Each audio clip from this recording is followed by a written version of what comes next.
নমস্কার বন্ধুরা, তোমরা সবাই কেমন আছো? আমার চ্যানেলে তোমাদের সবাইকে স্বাগত জানাই। আজকে আমি তোমাদের সঙ্গে শেয়ার করব গুচি মাছের কালিয়া। দেখো, মাছগুলোকে কেটে লবণ দিয়ে ধুয়ে নিয়েছি। এরপরে ভালো করে লবণ হলুদ দিয়ে মেখে নেব। আমি হাত দিয়ে মেখে নেব।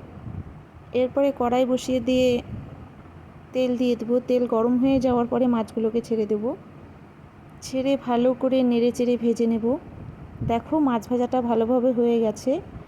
এরপরে মাছ ভাজাটা নামিয়ে নেব।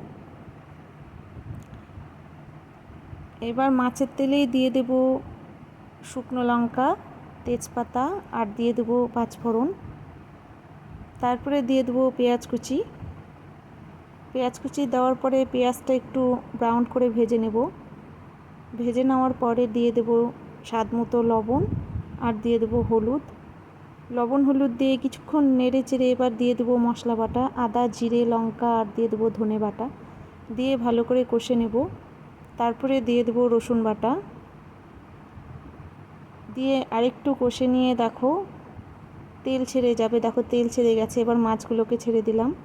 মাছ দিয়ে মশলার সঙ্গে ভালো করে কষিয়ে নিলাম। এরপরে দিয়ে দেবো পরিমাণ মতো জল। দেখো, আমি অল্প পরিমাণে জল দিলাম। শুধু মাছটা ফুটবে আর নামিয়ে নেব। যদি তোমাদের ভালো লেগে থাকে লাইক করবে, কমেন্ট করবে। যদি নতুন হয়ে থাকো চ্যানেলটা প্লিজ সাবস্ক্রাইব করে দেবে।